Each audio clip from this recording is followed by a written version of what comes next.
Nintendo and Retro Studios present Metroid Prime Remastered. Hello everyone, Treecks here, and welcome to my newest project. Welcome to the Let's Play of Metroid Prime. I'm going to be honest here, this is going to be the first Let's Play of Metroid Prime. This is a game that released multiple times, of course, and therefore is going to be on my agenda multiple times as well, since I do have all of the versions. However, we're going to get started with the regular Let's Play, of course, just a simple 100% Let's Play, where I am going to be playing the remastered version that actually released on the Nintendo Switch, so we can get the most perfect look for this amazing classical masterpiece by Nintendo and Retro Studios, originally for the GameCube, of course, but nowadays also on Nintendo Switch. This is the return of Metroid. It's been very long since I've played my last Metroid game on my channel, I know. But between the SNES and the Game Boy Advance and GameCube era, there was actually a long gap of no Metroid games, and therefore I needed to wait for a bit. But this introduction to Metroid in the 3D universe, Metroid, which is now a first-person shooter, is going to be my long-awaited project. Even up to this day, I think one of my favorite GameCube titles ever made. Even here on the Nintendo Switch, I thought it was worth buying it again. And this is the version I will be playing for my simple 100% Let's Play of the first 3D Metroid game. Not a whole lot of them were made, of course. Most of the Metroids, even after this one, were still 2D Metroids. But for some reason, I always thought the first-person shooter aspect, the 3D, that you can actually see in the demo, which is currently playing in order to help us see a bit how this game will work, in comparison to the 2D Metroids that we've played so far, does indeed show off how awesome this is going to be. Samus Aran has returned, and it's time to suit up again and take on this galaxy's biggest threat yet again.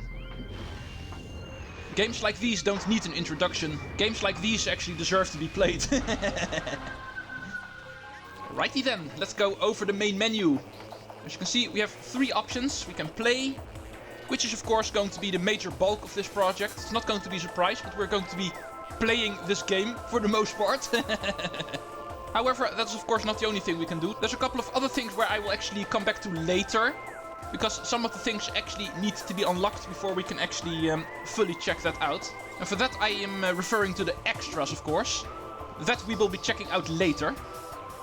So one thing we can do is actually check out the options. And that we will quickly do before getting started. Here we also have three options.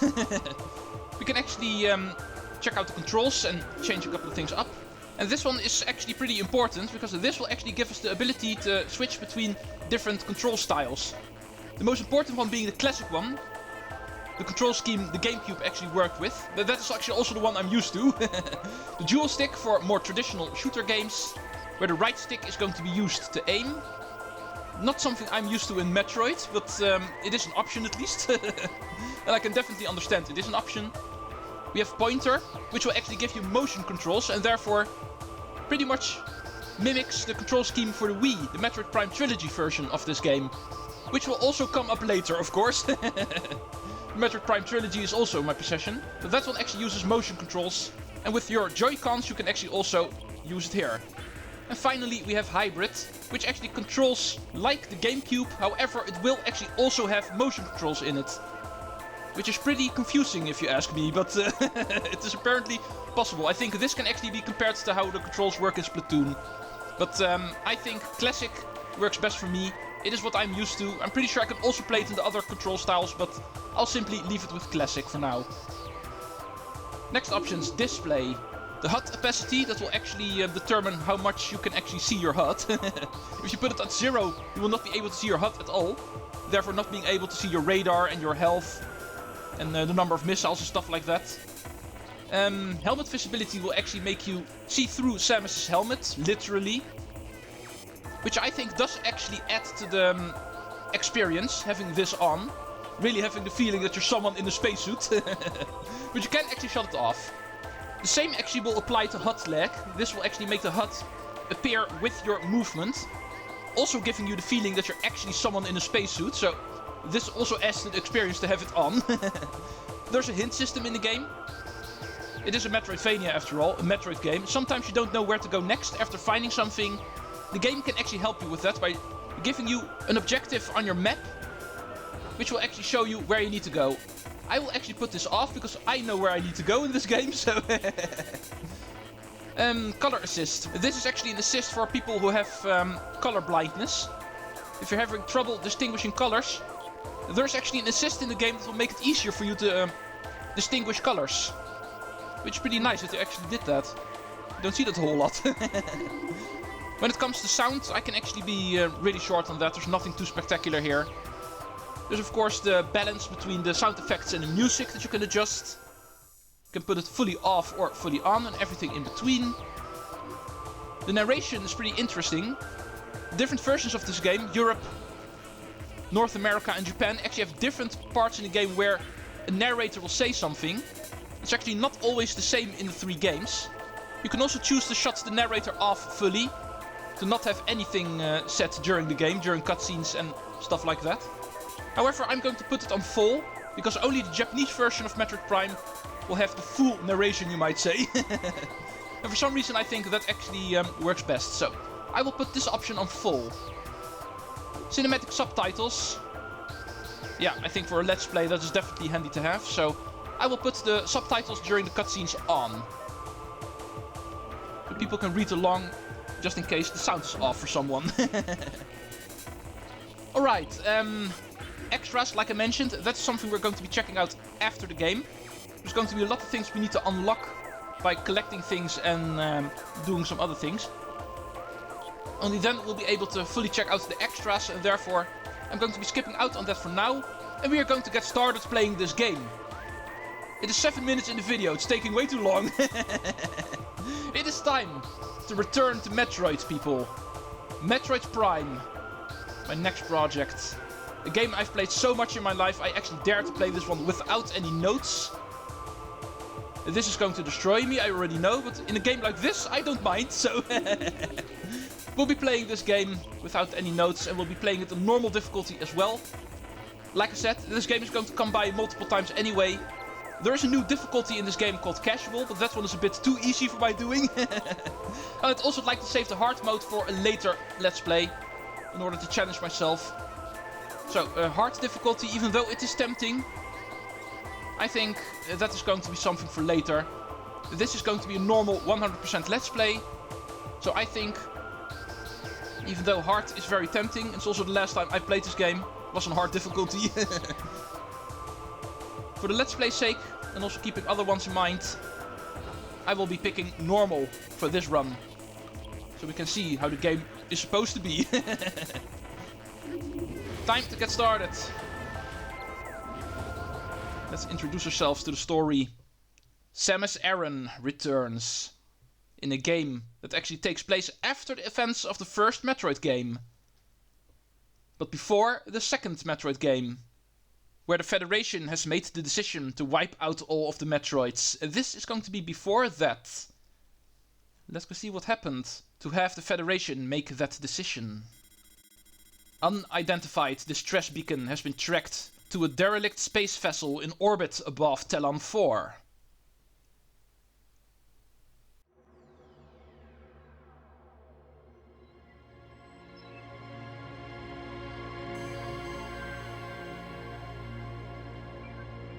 The cosmos. In the vast universe, the history of humanity is but a flash of light from a lone star. The life of a single person should be lost in space and time. But among the stars, there is one light that burns brighter than all others. The light of Samus Aran. Her battles extend beyond her life and etch themselves into history. Here, another chapter of that history will be written. A space pirate vessel, apparently, above the planet Tallon IV. Something is up here. Our favorite space hero, Samus Aran, is here to investigate. Sounds like a simple mission, but will eventually turn out to become one of her greatest adventures yet.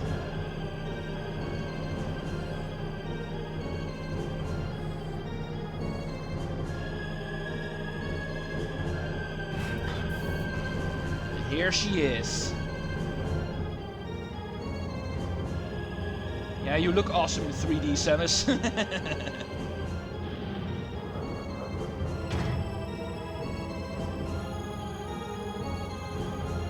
Now. We are ready. Let's hear that jingle, game.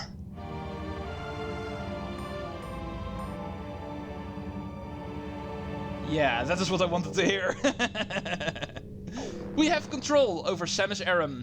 The HUD will appear, as you can see. Most of them will be explained by the game itself at some point.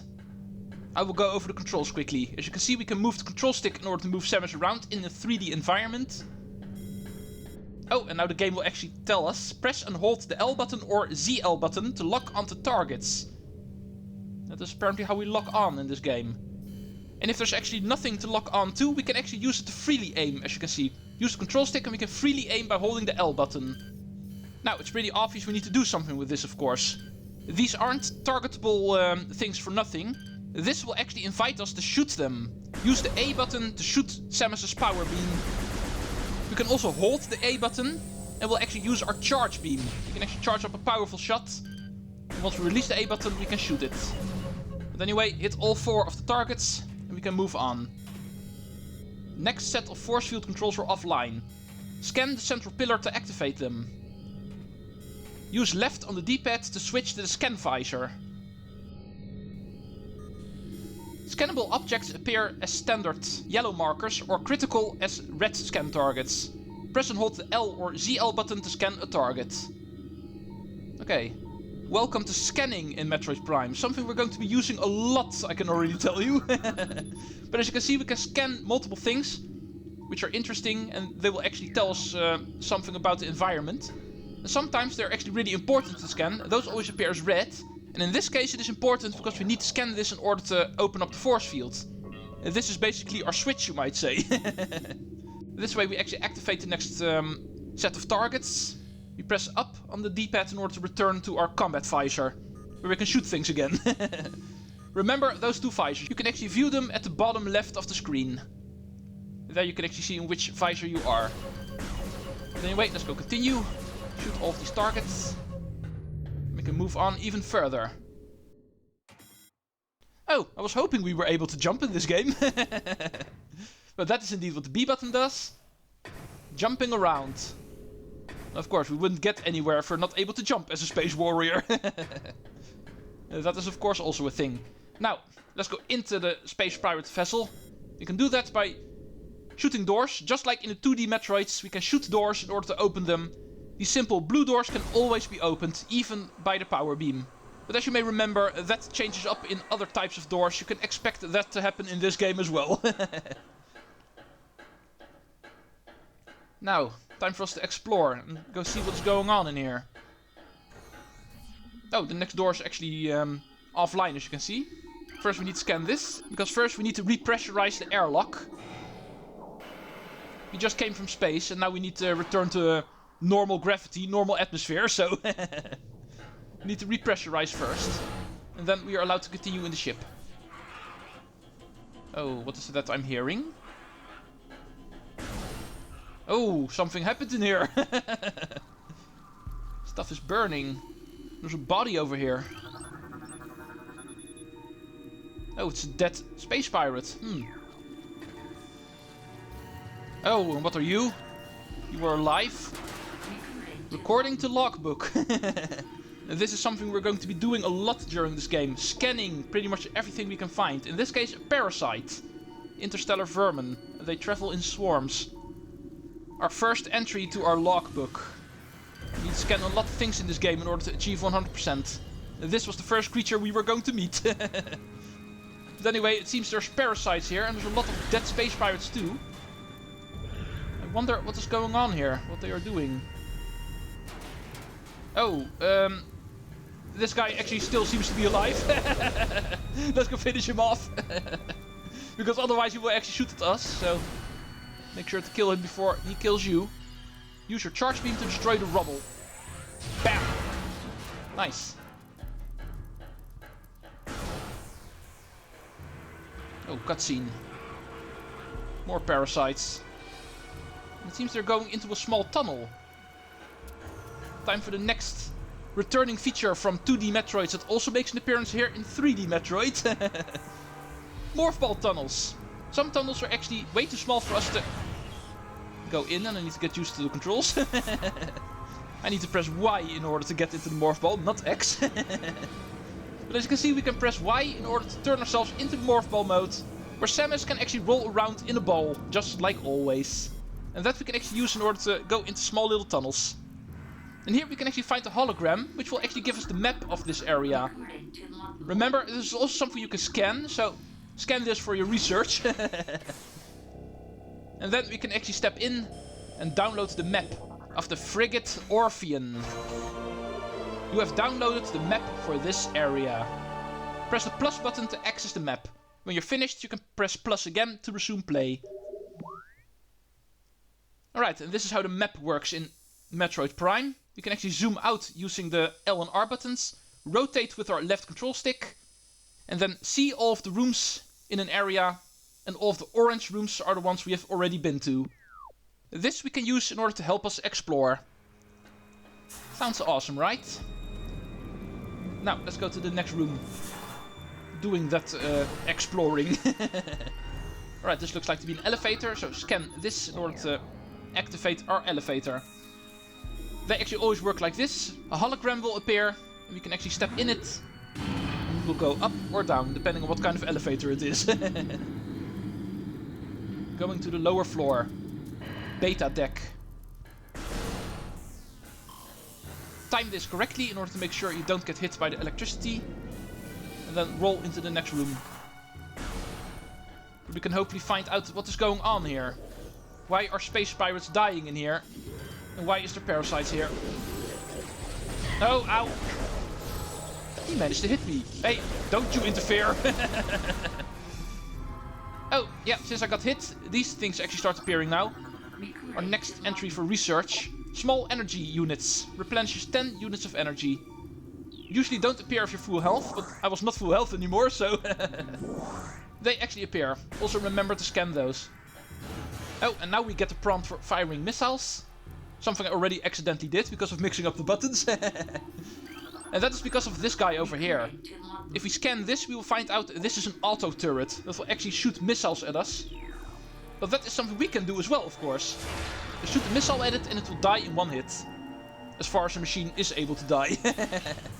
And it looks like he actually dropped some ammo for us. Also a research scan. Missile ammunition. Replenishes missile launcher with 3 rounds of ammo. Thank you very much. This looks like some kind of laboratory. Perhaps we can actually find out what's going on here.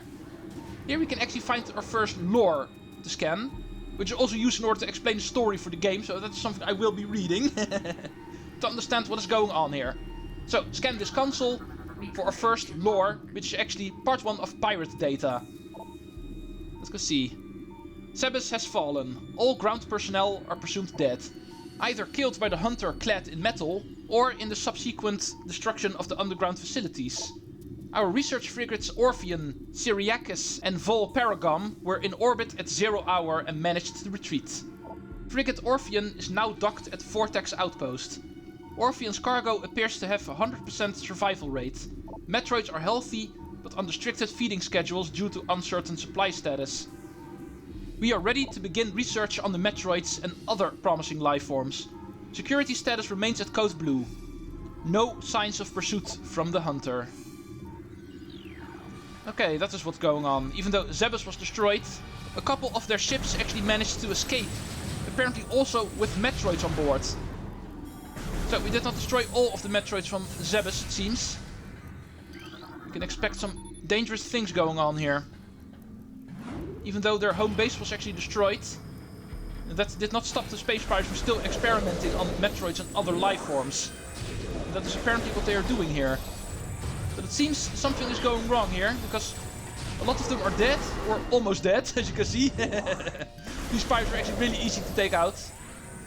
They're all really damaged, or some of them even already dead. Looks like their research was not going too well. No, stupid turret. Don't you surprise me.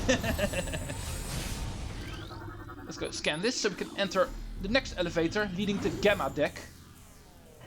Going even further down in this frigate.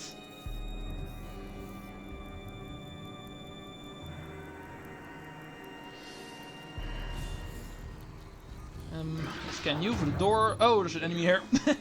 Hello. Bam. It's my job as a hunter to kill pirates. Alright, as you can see here we have a different type of switch. The hologram is pretty obvious. We need to use Morph Ball in order to activate this door. Open sesame. Oh, and I see turrets. So, I know what I need to do the moment I'm done scanning. Use the charge shot on you. And you will get the missile. And we can also use the charge beam in order to drag in pickups. Like these missile ammo, for instance. So don't get worried if something is actually out of your reach. You can use your charge beam to actually still get it. And in here we actually find another important thing. Also something we need to scan, of course. So don't mind me. This is going to be a save station. This is going to be used in order to save your game. Even here on the Switch version, remember there's no autosave in this game. Every single time you want to save, you need to make sure you reach the next save station. And looking at my time, especially since it was so long of an introduction to this episode, I think this is also going to be immediately where I end my episode. So, I would like to thank you all for watching this first episode of Metroid Prime. We did not do a whole lot in the game, it was a lot of introduction, and even when it comes to the gameplay, we are still at the introduction. We're still pretty much finding out what is going on here, but we will find out. And next time, I have no doubt we're going to begin actually exploring the true game. So, I hope you look forward to a very grand adventure with Samus Aran in a 3D world. Thank you for watching. See you folks in the next episode, and Treecks out.